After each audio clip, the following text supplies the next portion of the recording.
Follow that commentary now, darling. This is the last bit. Don't try yet.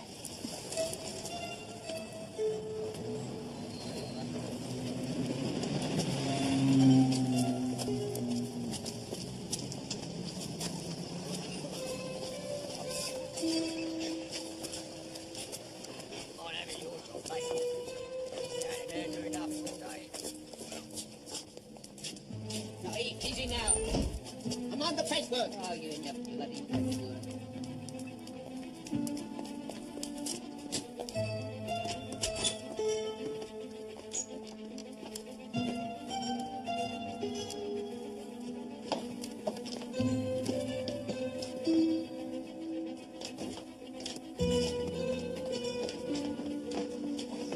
Leave it there, thank you. And, could we have a signature, please? Certainly.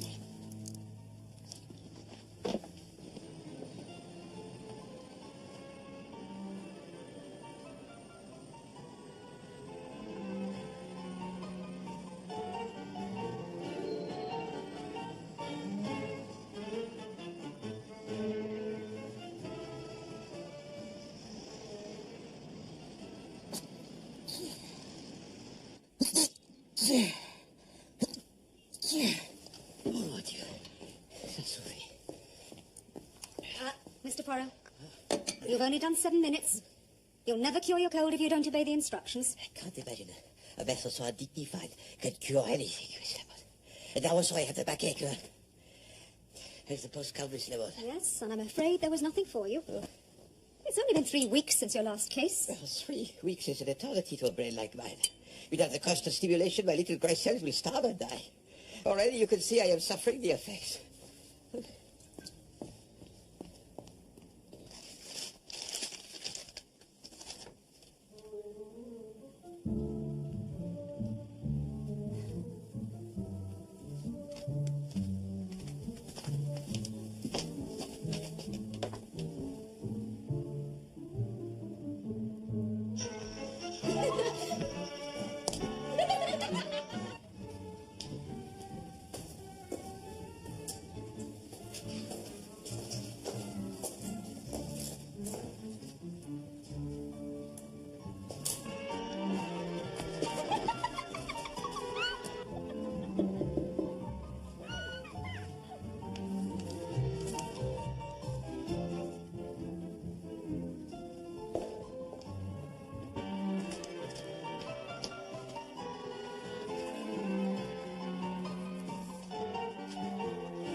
Read it.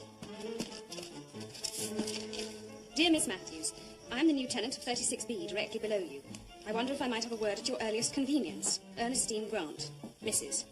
It sounds a bit ominous. What could she want? Lord knows. Have a clapped eyes on her. Will it be fake like the gramophone or something?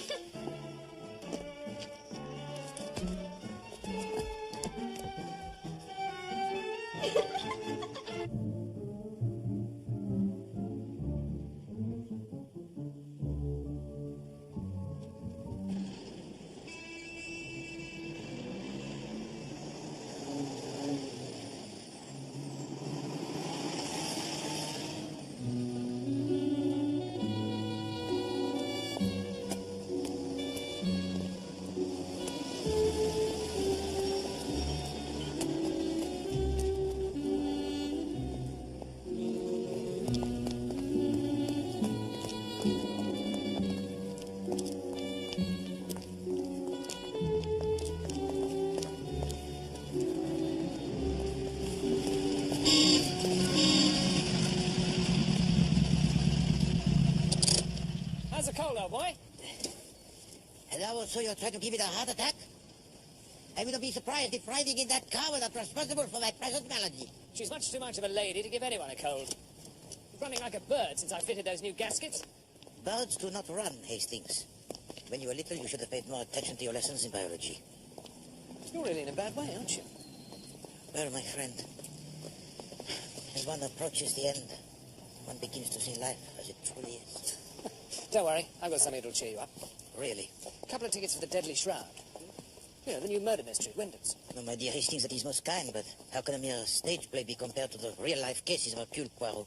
Tell you what, I'll wager you 10 quid you can't solve the Deadly Shroud. You are? Well, the money, of course, is of no importance. But I find your challenge irresistible. I accept.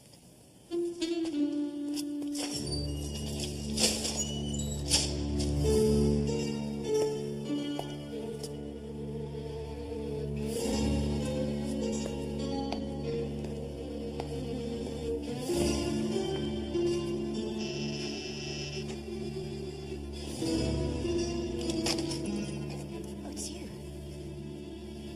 You better come in.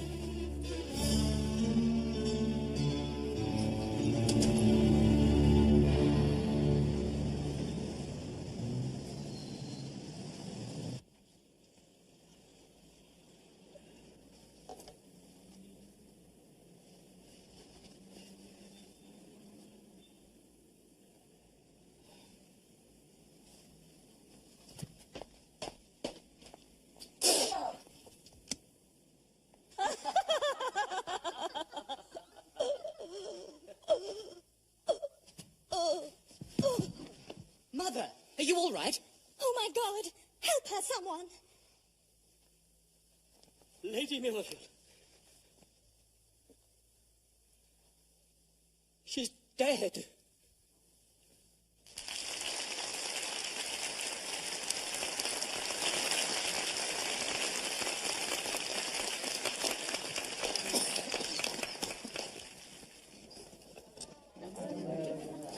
It was the sherry, of course.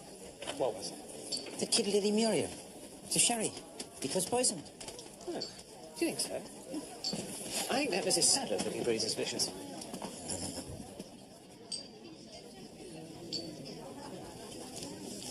No. Whiskey? No, thank you. Now, don't open this now. Only at the end. What is it? The name of the murderer, of course. It's Mademoiselle Matthews. Over there, Hastings, the girl in the red dress. She lives in the flat below me in Whitehaven Mansions. An enchanting mademoiselle, n'est-ce pas? Yes. The question of motive has had me worried, I can tell you. Why should anyone want to kill Lady Muriel? Who would gain by her death? The answer, ladies and gentlemen, is nobody. Why? Because Lady Muriel was never the intended victim.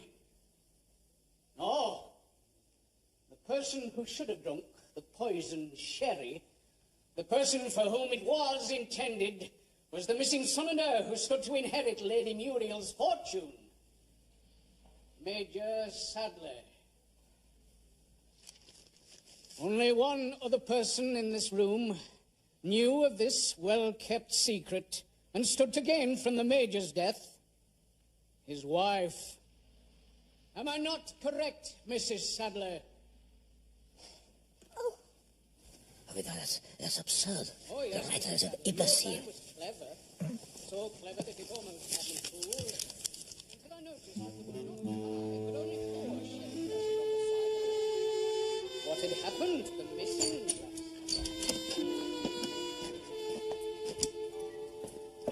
Perhaps it is time I retire, Hastings. I said, Poirot, you're beginning to make me feel badly about all this. No, not at all. Hercule Poirot is a man of his word, even if the playwright is not. We were not given all the facts. It was only at the end that we discover that Major Sadler is Lady Muriel's son. And the theater has made my cold even worse.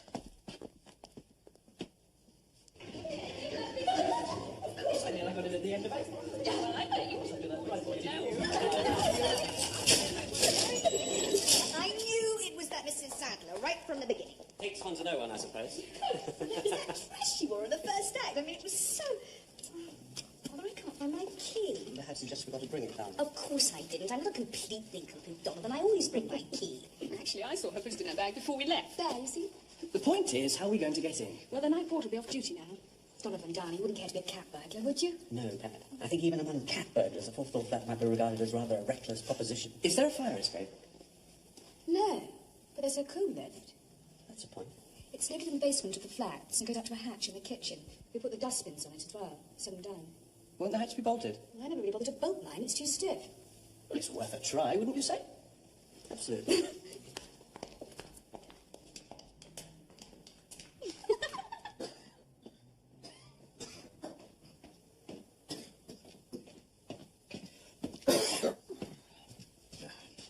Really, my dear chap, it's not necessary. Only a bit of fun, you know. No. £10 we agreed. £10 it shall be. Tiens. C'est curieux. It is late to put out the dustbin.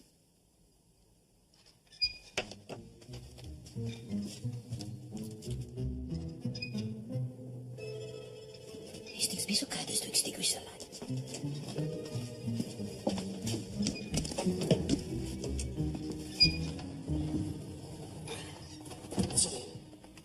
Are you sure? Of course I'm bloody sure.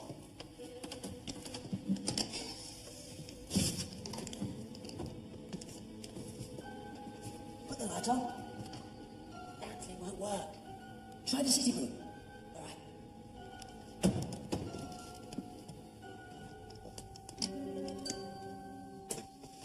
Looks like burglars. No, I do not think so. They are wearing the evening dress. Oh, no.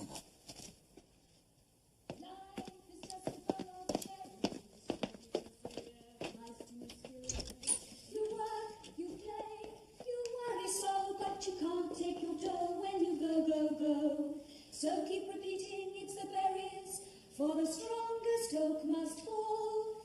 The sweet things in life to you were just loaned, so how can you lose what you've never owned? Life is just a bowl of cherries.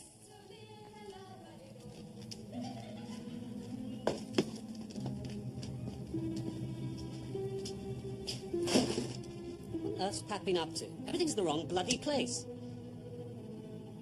This is on Pat's flat. Mrs. Ernestine Grant. Oh, Lord, we're 36B, not 46B. I suggest we get out of here before she finds us.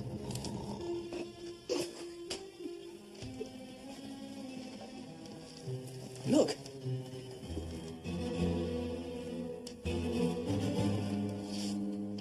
Good God.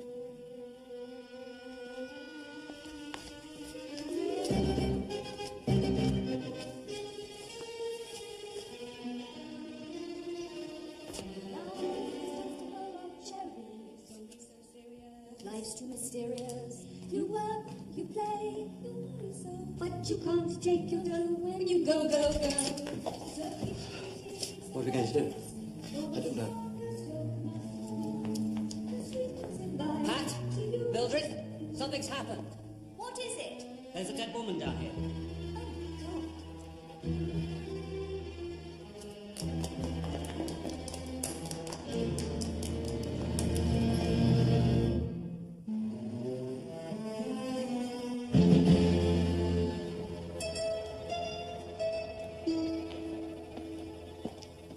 Jimmy?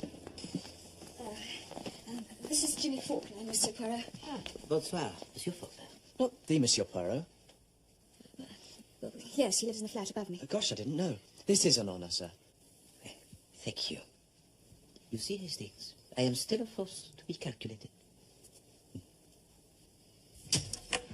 So, the doors were unbolted. You walk across the kitchen. You say the light did not switch on. No, the bulb had gone or something.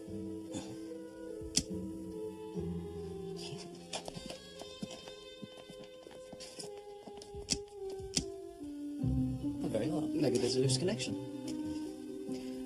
Or perhaps the bulb has been replaced. We heard that sound before, sir.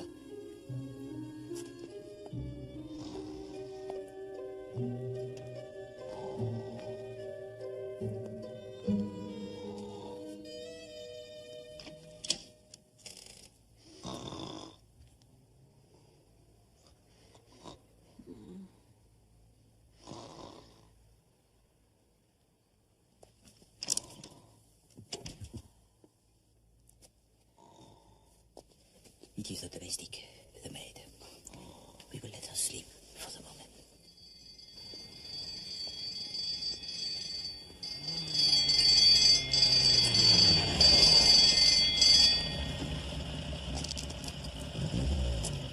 You better watch your step, lads. This is where the famous private detective, Mr. Hercule Poirot, lives. So, Donovan and I came in here. I mean, we still thought we were in Miss Matthews' flat, and then we put the light on and realised we weren't, and we saw the body. She has been dead for some time. What, hours, do you mean? What is that in your hand? What? Oh, what's that? My God, I think it's blood. Did you touch the body? No! So, the crime was committed at a table. And then the body was moved to the window. It is blood. Hastings, be so kind as to go downstairs and ask Monsieur Dicker what time the last post was delivered this evening. Right. Hastings, sir. Ah, my dear Chief Inspector Jacques. Your bloody murder's in your back bedroom next, Poirot. Right, who's the victim? Mrs. Ernestine Grant. Apparently she only moved into the flat today. And how was the body found?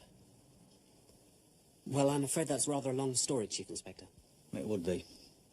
I shall want statements from everybody.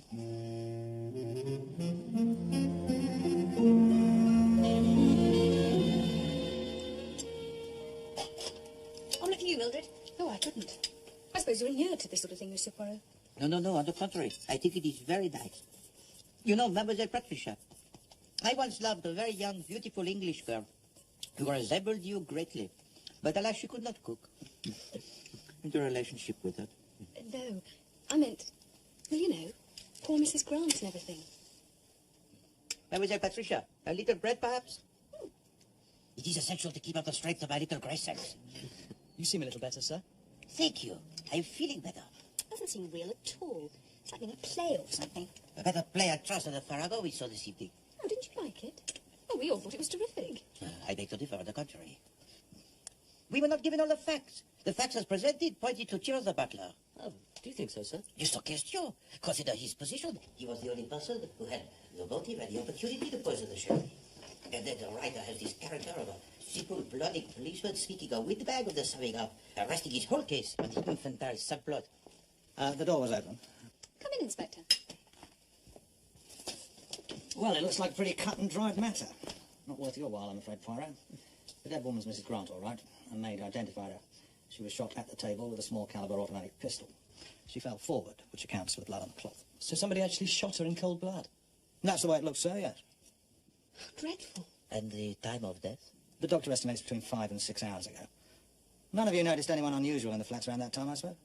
Mildred arrived just after lunch, and we didn't go out until Jimmy and Donovan came to collect us for the theatre at about 7, wasn't it? And you got back at what time? Oh, 10:30 or so? What does the maid say? Ah, Miss Trotter. Excuse me. It seems she had the evening off.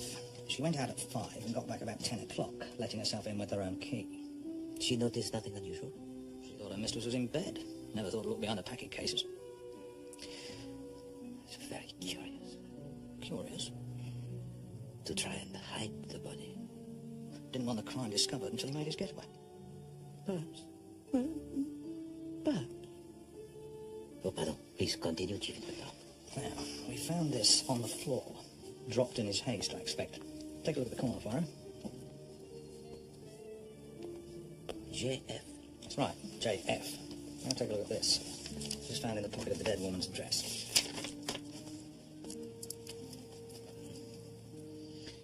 If it suits you, I will come this evening. Shall we say 6 o'clock? Fraser. An incriminating document for this Fraser. Oh, I think we may take it that JF and Fraser are one and the same. A John Fraser, perhaps. We'll get a line on him in due course. Chief Inspector, sir. Miss Trotter here was wondering if she can go home now, sir. I'm going to stay at my sister's, if that's all right. I couldn't sleep here, not tonight, I couldn't. Yes, that'll be all right for now. Oh, thank you, sir. Excuse me, mademoiselle. Yes, sir? Permit me, if I may, to ask you the question. Yes, sir. When you returned to the flat belonging to Mrs. Grant this evening, did you enter the sitting room? Oh, yes, sir. I collected the Evening Post on my way out, and I left the letters for Mrs. Grant on the sitting room table. And you noticed nothing strange in that room? No, sir, nothing. Thank you very much, mademoiselle. Thank you, sir. Good night. Ah, Poirot. Apparently the last post arrived at 9 o'clock this evening. Thank you, Hastings. And according to Dicker, nobody out of the ordinary came in and out of the building all night. Inspector. A little favor, if I may. Here we go. I would like to examine the flat belonging to Mrs. Grant. There's nothing there, Poirot. Well, I've put out a call for this John Fraser. We find him, that's the end of it. as you say. Well then. Examine it as much as you like.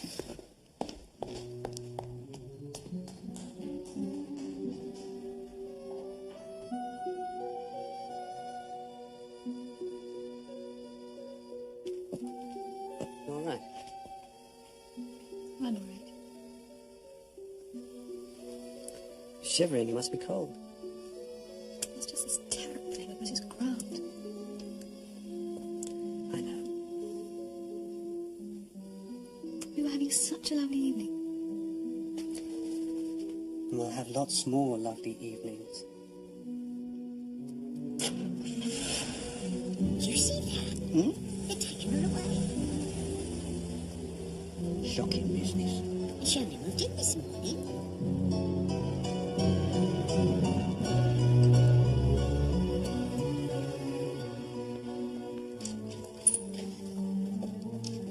Let us, my friends, consider the facts.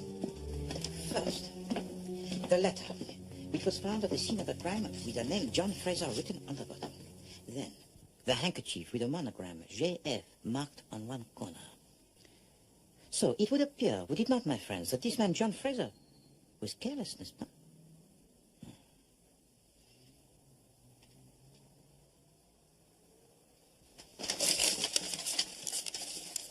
Poirot, why are you rummaging around in the dustbin? Uh-huh. I thought so. Voila. Pardon, I have a cold. Would you be so kind, Monsieur Donovan? Thank you. No, why did he take off the lid? He's stupid! Oh. Jimmy, fetch some brandy, if you please. In the sitting room, I think. Hastings, the doctor.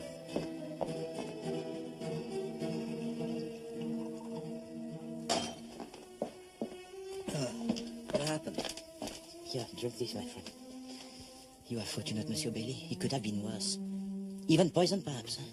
You must be more careful. A kick like a mule. Feeling any better? I think so, thanks. Oh, mon Dieu. Hastings, take him upstairs to the flat, huh? Perhaps prepare for him some coffee. No, I'm surely fine now, thanks. No. I insist. You are still weak, yes? I suppose I do feel a bit wonky still. Oh, come along, old chap. Take it easy for a bit. Oh, Hastings, make sure Monsieur Bailey is very comfortable, because, Hastings, I am anxious for his health. Right.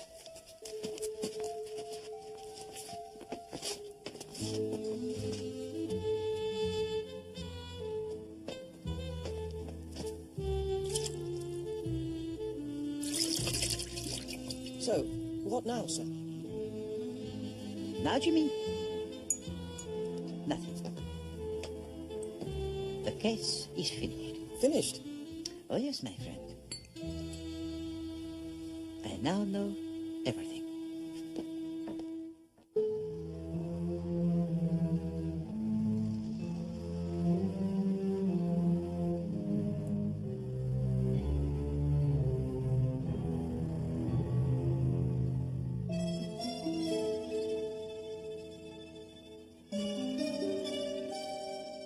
I don't understand, sir. Have they arrested this Fraser chap already?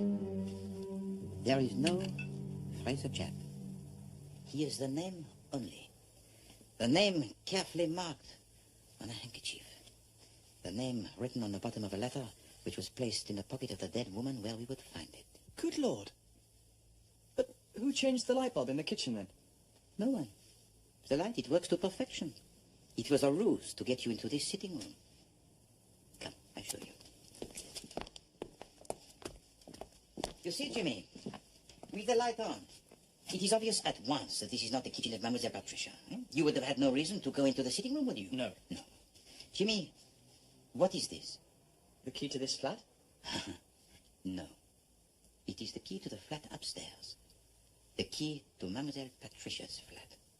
Monsieur Bailey stole this key, Jimmy, from her bag, and I presume sometime during the evening. Donovan stole it? Yes. What on earth for? To prevent you all from going into her flat when you came back from the theatre. But why would he want... Oh, mon Dieu! To drive you into this flat instead. To drive you, my friend, into the service lift. But where did you find the key? Where I expected to find it. In the pocket of Monsieur Bailey. You see, Jimmy, I only pretended to find this bottle in the rubbish bin. I had it in my pocket all the time. But I hand it to Monsieur Bailey, he sniffs it, and in this bottle is ethyl chloride. A most powerful instant anesthetic. So, for the few moments, Monsieur Bailey is unconscious. But it is time enough, while you are in this room, to fetch the brandy, for me to take the 2 items from Monsieur Bailey's pocket that I knew I would find there. Yes, No, patience, my friend, and you will learn everything. I ask myself, why hide the body behind the packing cases? To gain time? Yes. But for the very special reason. You see, Jimmy, earlier this evening, the murderer entered this flat in order to take something, But that something was nowhere to be found. So it was necessary for him to return, but only after the last post was delivered. So he had to hide the body behind the curtain. Then Mademoiselle Trotter, the domestic, enters, sees nothing unusual, places the last post on the table, and retires to bed. And what's that letter then, sir? Oh, this letter, Jimmy. This was the second item I took from Monsieur Bailey's pocket. It was this letter that he was so desperate to find. Are you saying, then, that Donovan murdered Mrs. Grant? Exactly. But why? He didn't even know Mrs. Grant. Why should he want to kill her?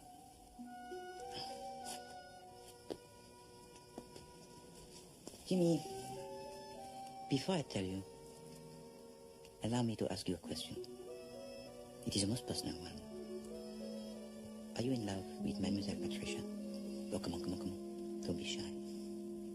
If I were your age, monsieur, without doubt, I too would be in love with her. Well, yes, as a matter of fact, I care for Pat damnably, but of course she's engaged to Donovan. She will need you once this trouble is known. How do you mean? Once this case becomes public, Jimmy, it will be very difficult to keep her name out of it entirely. You see, Mademoiselle Patricia was the motive for the murder. Vite! Poirot! He's made a dash for it! Constable, stop that man in the lift, hurry. And you, Jimmy.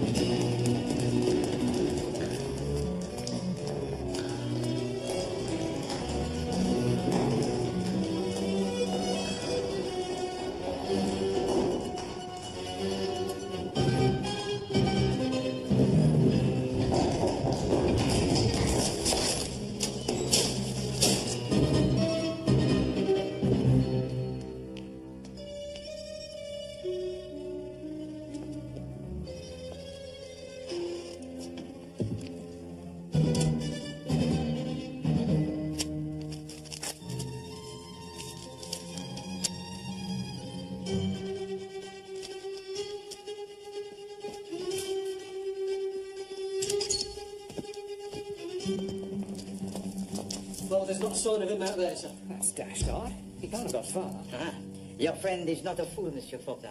He presses a button inside the lift, but does not descend himself. Voila. Quick, the basement.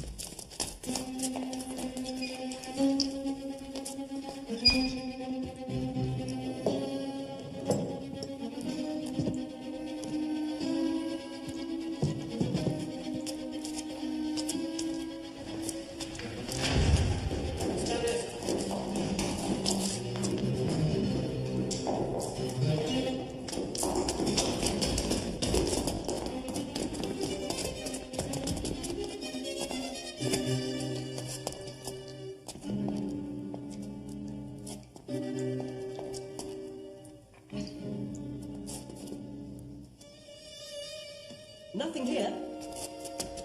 Must have been something else we heard, Monsieur Poirot. I think we'd better go back upstairs, eh?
Nothing round the back, sir?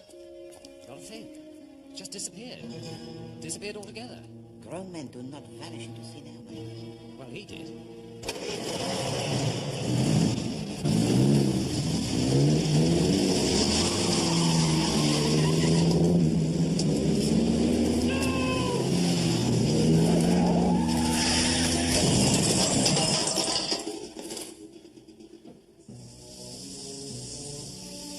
Oh my God! Donovan! Monsieur Billy! Monsieur Billy! I'd better call an ambulance, sir, I think. Is he badly hurt? Oh, my God.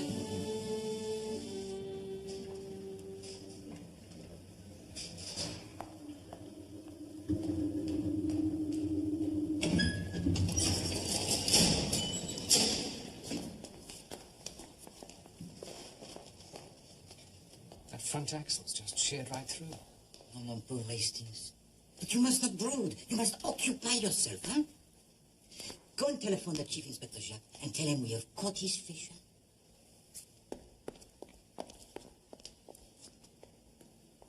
What's happened to Donovan? You'll need a whole new front end.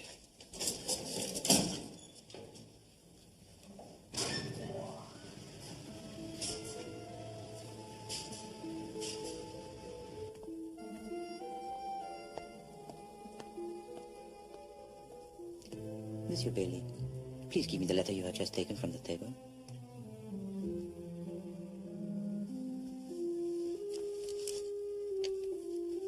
Thank you, monsieur.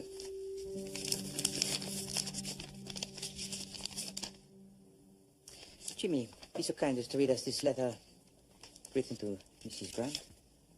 Well, it looks as if it comes from a solicitor's. Dear Madam, we return the document you forwarded to us. It is quite in order, and the fact of the marriage having taken place abroad does not invalidate it in any way. Yours truly, etc., etc. So, Jimmy, you ask why Mrs. Grant, huh? Eh bien, voilà. The marriage certificate between Donovan Grant and Ernestine Trapshaw, dated 1930. Who's Donovan Grant? He now calls himself Donovan Bailey. I wanted a divorce. I begged Ernestine, but she refused. Said she'd never let me free. After I fell in love with Pat, Ernestine started hounding me. Telephoned me every day, held it over me, threatening to tell Pat everything. Drove me mad. And she suddenly announced she'd taken a flat here, right underneath Pat's. I couldn't believe it. By then I knew she was crazy enough to do anything. So, what happened yesterday, monsieur? Ernestine called me in the afternoon. Said she'd written to Pat to arrange to see her, to tell her the truth about us. Well, I naturally assumed the worst. I knew I had to do something once and for all. I called round to her flat around about 6. Oh, it's you. You'd better come in.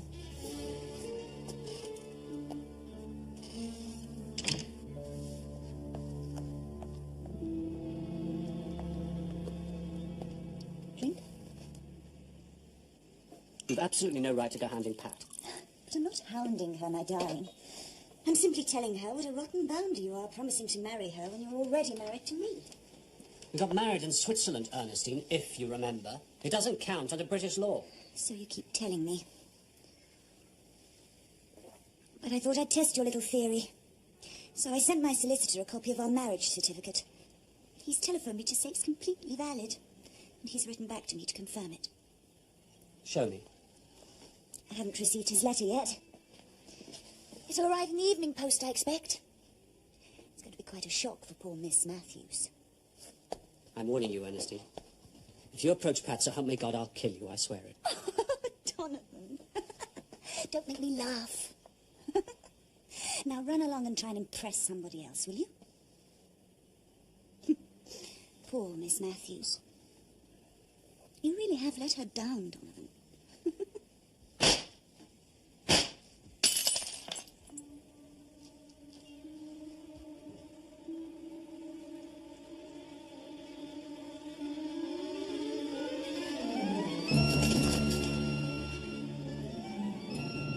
I warned her, you see. But she wouldn't listen. Afterwards, I went back home and changed for the theatre. I couldn't let her hurt Pat like that. Could I?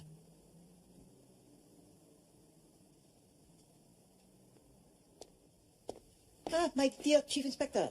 Came as fast as I could, Poirot. No, my friend. You came just in time. The case is closed.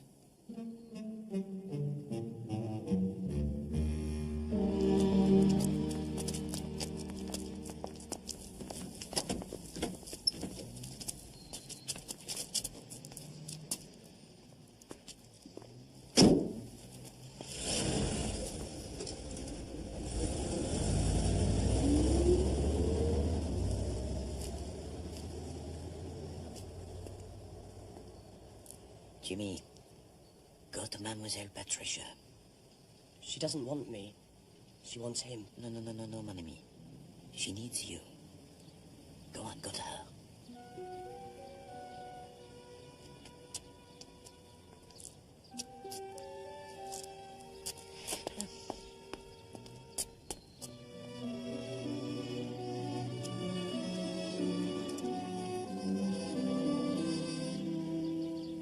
Hanging's too good for some people.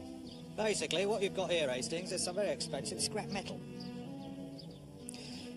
Hastings, my friend, Poirot is as magnanimous in defeat as he is modest in victory. Oh, yes. In view of the fact that you are going to need every penny you can get to restore this beautiful machine to health, I have decided to pay up and be content. I say. Thanks, old boy. Think nothing of it, old boy.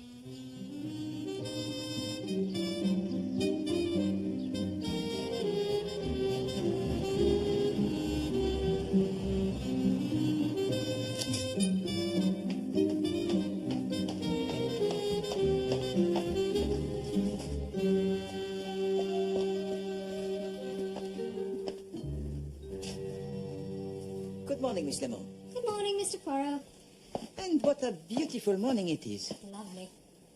hear you've been having all sorts of excitement here. No, it was nothing. A case like any other. I got your Friar's balsam for you. My what? Your inhalant for your cold. Poirot does not have colds, Miss Lemon. It is well known that Poirot scorns all but the gravest afflictions. But yesterday you were... Miss Lemon, yesterday was yesterday. My tisane, if you please.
Pause that commentary now, darling. This is the last bit. Right, try, dear.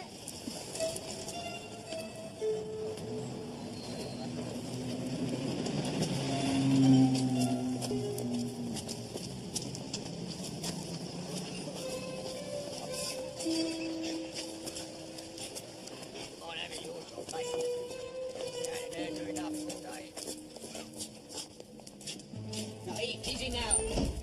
I'm on the pacework. Oh, you never bloody pacework.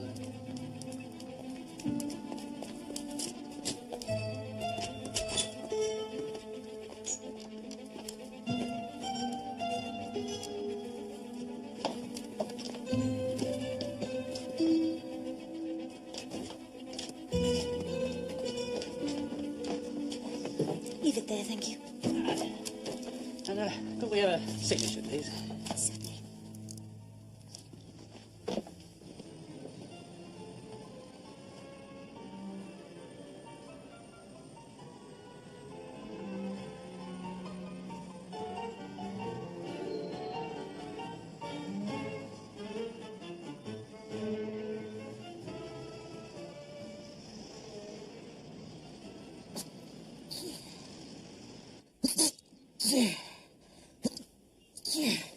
Oh, Dieu. Ça suffit. Mr. Poirot, you've only done 7 minutes. You'll never cure your cold if you don't obey the instructions. I can't imagine a vessel so undignified could cure anything, Miss Lemon. And now also I have the backache. Here's the postcard, Miss Lemon. Yes, and I'm afraid there was nothing for you. It's only been 3 weeks since your last case. Well, 3 weeks is an eternity to a brain like mine. Without the constant stimulation, my little grey cells will starve and die. Already you can see I am suffering the effects.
read it.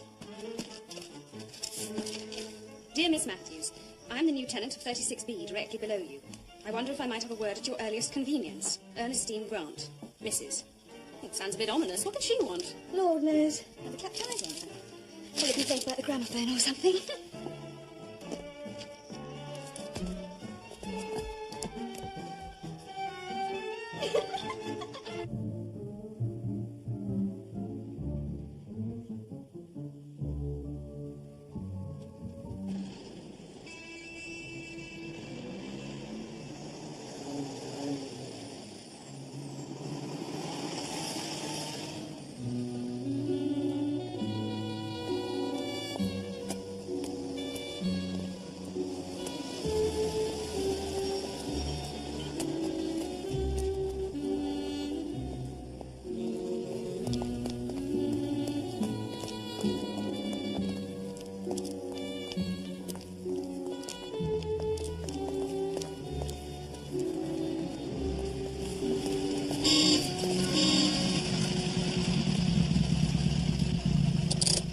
How's the cold, old boy?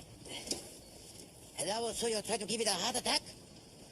I wouldn't be surprised if riding in that car was not responsible for my present malady. She's much too much of a lady to give anyone a cold. Running like a bird since I fitted those new gaskets. Birds do not run, Hastings. When you were little, you should have paid more attention to your lessons in biology. You're really in a bad way, aren't you? Well, my friend, as one approaches the end, one begins to see life as it truly is. Don't worry, I've got something that'll cheer you up. Really? A couple of tickets for the Deadly Shroud. You know, the new murder mystery, Wyndham's. No, my dear Hastings, that is most kind, but how can a mere stage play be compared to the real-life cases of Hercule Poirot? Tell you what, I'll wager you 10 quid you can't solve the Deadly Shroud. You are? Well, the money, of course, is of no importance. But I find your challenge irresistible. I accept.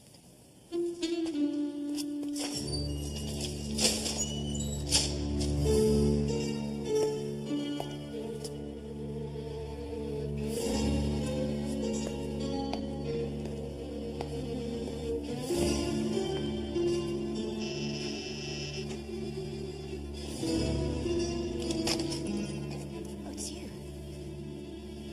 You better come in.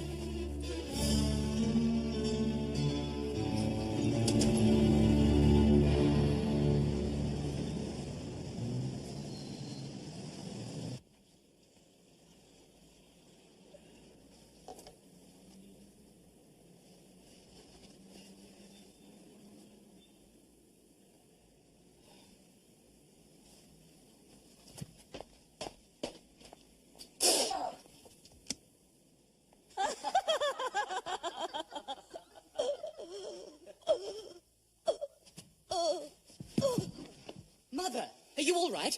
Oh, my God! Help her, someone! Lady Millerfield. She's dead.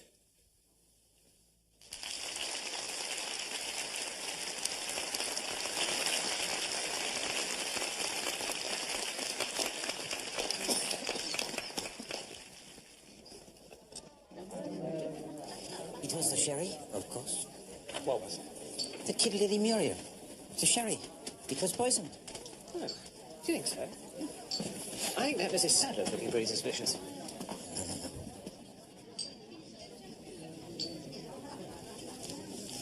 Ah. Whiskey? No, thank you. Now, don't open this now. Only at the end. What is it? The name of the murderer, of course. It's Mademoiselle Matthews. Over there, Hastings, the girl in the red dress. She lives in the flat below me in Whitehaven Mansions. An enchanting mademoiselle, n'est-ce pas? Yes. The question of motive has had me worried, I can tell you. Why should anyone want to kill Lady Muriel? Who would gain by her death? The answer, ladies and gentlemen, is nobody. Why? Because Lady Muriel was never the intended victim. No. The person who should have drunk the poisoned sherry, the person for whom it was intended, was the missing son and heir who stood to inherit Lady Muriel's fortune, Major Sadler. Only one other person in this room knew of this well-kept secret and stood to gain from the Major's death: his wife. Am I not correct, Mrs. Sadler? Oh, but that's absurd. Oh, yes. The writer is an imbecile. Your man was clever. So clever that it almost had me fooled. Until I noticed that it was not five, but only four shells rested on the side. What had happened to the missing glass?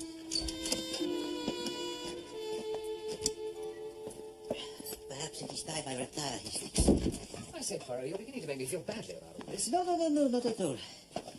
Hercule Poirot is a man of his word, even if the playwright is not. We were not given all the facts. It was only at the end that we discover that Major Sadler is Lady Muriel's son. And the theater has made my cold even worse.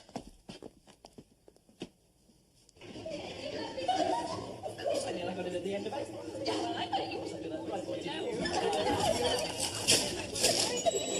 I knew it was that Mrs. Sadler right from the beginning. Takes one to know one, I suppose. That dress she wore in the first act, I mean, it was so... Father, I can't find my key. Perhaps you just forgot to bring it down. Of course I didn't. I'm not a complete nincompoop, Donovan. I always bring my key. Actually, I saw her put it in her bag before we left. There, you see? The point is, how are we going to get in? Well, the night porter will be off duty now. Donovan, darling, you wouldn't care to be a cat burglar, would you? No, Dad. I think even among cat burglars, a fourth floor flat might be regarded as rather a reckless proposition. Is there a fire escape? No, but there's a cooler in it. That's a point. It's located in the basement of the flats and goes up to a hatch in the kitchen. We put the dustbins on it as well, set them down. Won't the hatch be bolted? Well, I never really bothered to bolt mine. It's too stiff. Well, it's worth a try, wouldn't you say? Absolutely.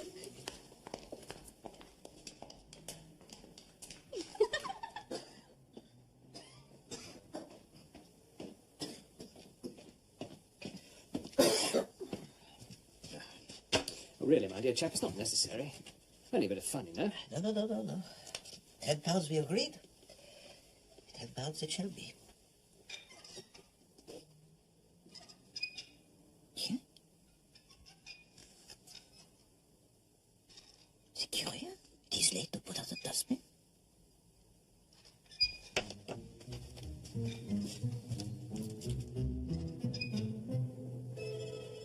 Hastings, be so kind as to extinguish the light.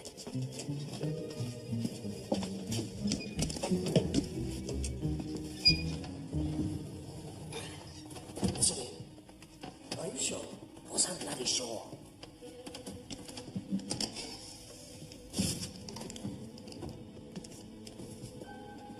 Put the light on. Apparently it won't work. Try the sitting room. All right.